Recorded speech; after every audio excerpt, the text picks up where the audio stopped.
Halo, assalamualaikum warahmatullahi wabarakatuh. Alhamdulillah, wassalatu wassalamu ala rasulillah wa ala alihi wa sahbihi wa mawalah, amma ba'd. Baiklah anak-anak sekalian, kelas 3 SD Islam Az-Zahra Palembang.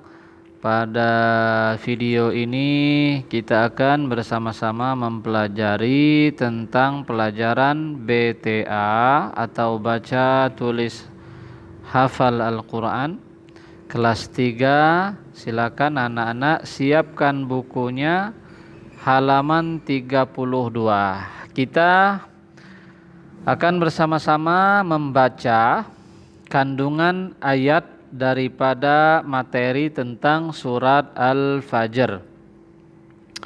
Kandungan ayat amaliyah.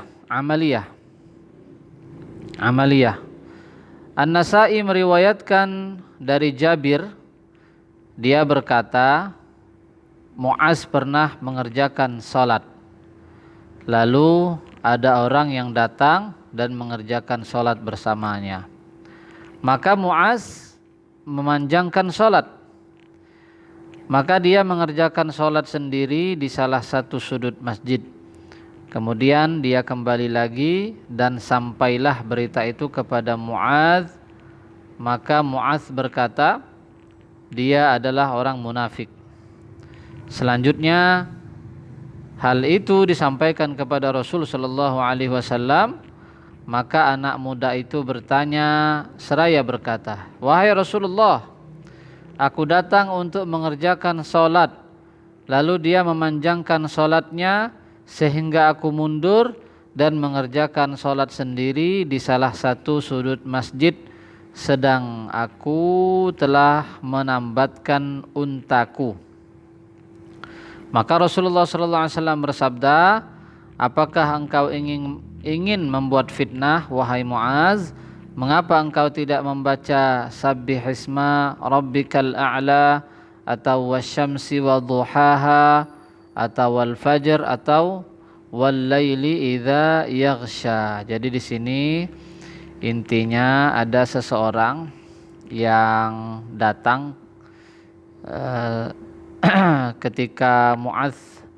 ketika sahabat yang bernama Mu'az ini mengerjakan sholat, tiba-tiba ada orang yang datang minta ikut berjamaah bersama dengan Mu'az tadi. Tetapi kemudian Mu'az memanjangkan sholatnya sehingga orang yang ikut berjamaah dengan sholatnya Mu'az tadi, yang ikut berjamaah dengan Mu'az tadi tidak tahan karena bacaannya terlalu panjang, sholatnya terlalu panjang. Akhirnya ia memisahkan diri dan sholat sendiri. Jadi ini maknanya apa? Bahwa kalau sholat sendiri bagus membaca bacaan yang panjang-panjang, membaca ayat-ayat yang panjang-panjang. Tetapi ketika berjamaah menjadi imam untuk tidak membaca yang panjang-panjang. Kenapa? Karena bisa jadi ya ada makmum yang sedang ingin ada makmum yang punya pekerjaan yang harus diselesaikan. Ada makmum mungkin yang sudah tua, yang tidak tahan lama dan lain sebagainya. Atau mungkin ada jamaah yang memiliki hajat yang harus segera diselesaikan. Baik, kemudian fikriyah. Fikriyah ini maksudnya pemikiran. Al-Fajr artinya waktu subuh. Al-Fajr, waktu fajar ya. Waktu fajar itu waktu subuh. Yang dimaksud pada ayat ini adalah waktu fajar pada hari raya kurban. Dan malam yang 10 adalah 10 hari pertama dari bulan Zulhijjah. Karena pada hari-hari tersebut tidak ada amal yang paling Allah Subhanahu wa taala sukai kecuali pada 10 hari awal dari bulan Zulhijjah ya. Hari yang ganjil adalah hari Arafah, sedangkan hari yang genap adalah hari Nahar. Hari An-Nahar itu hari penyembelihan kurban. Yaumul Arafah jatuh pada tanggal 9 Zulhijjah. Hari Arafah itu pada 9 Zulhijjah, di mana umat Islam melakukan wukuf di padang Arafah sebagai rukun utama haji, ya, rukun utama haji. Tempat berjumpanya Nabi Adam alaihi salam dengan istrinya Sayyidah Hawa setelah mereka dipindahkan oleh Allah dari surga karena satu kesalahan yang telah mereka langgar. Bagaimana dengan kita, sedangkan Yaumun Nahar yang kita kenal dengan hari raya kurban bertepatan dengan tanggal genap, yaitu 10 Zulhijjah. Pada hari Idul Adha, kita sebagai umat Islam dianjurkan untuk berkurban dengan menyembelih binatang ternak seperti sapi, kerbau, onta, dan kambing. Daging dan tulang dari binatang kurban tersebut dibagikan kepada sanak famili, tetangga, teman karib, atau yang lebih utama dibagikan kepada para fakir miskin. Pada ayat ke-15 sampai dengan selesai, sampai dengan 16, sifat manusia ditampilkan oleh Allah Subhanahu wa taala. Adapun manusia apabila Tuhannya mengujinya, lalu dia dimuliakannya dan diberinya kesenangan, maka dia akan berkata, Tuhanku telah memuliakanku. Adapun bila Tuhannya mengujinya, lalu membatasi rizkinya, maka dia berkata, Tuhanku menghinakanku. Padahal tidaklah demikian, kecuali Allah ingin melihat siapakah di antara hambanya yang bersyukur dan bersabar. Jadi orang miskin itu bukan berarti hina di mata Allah. Orang kaya itu bukan berarti mulia di mata Allah. Bergantung apakah seseorang itu bersyukur atau bersabar.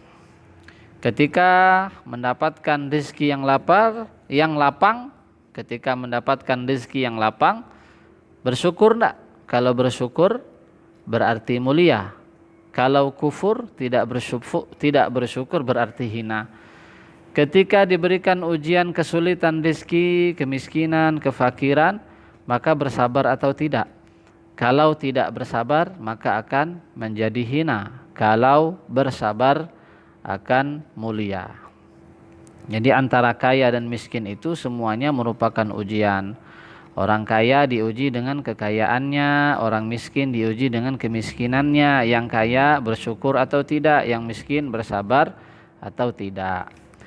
Pada surah ini Allah juga mengingatkan kepada kita sebagai umat muslim untuk tidak berlebihan dalam urusan dunia, berfoya-foya, pesta pora, karena masih ada yang lebih bermanfaat lagi untuk kita lakukan dengan harta yang kita miliki.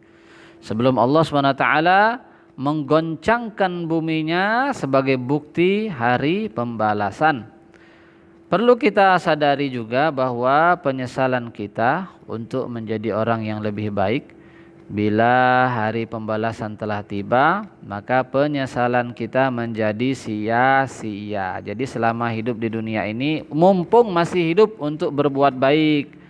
Kalau sudah mati tidak bisa lagi berbuat baik, tinggal menerima hasil dari apa yang telah dikerjakan selama hidup di dunia ini. Berikutnya, berusahalah untuk menjadi anak yang menyenangkan, yang bermanfaat, yang sabar, yang jujur, dan berakhlakul karimah.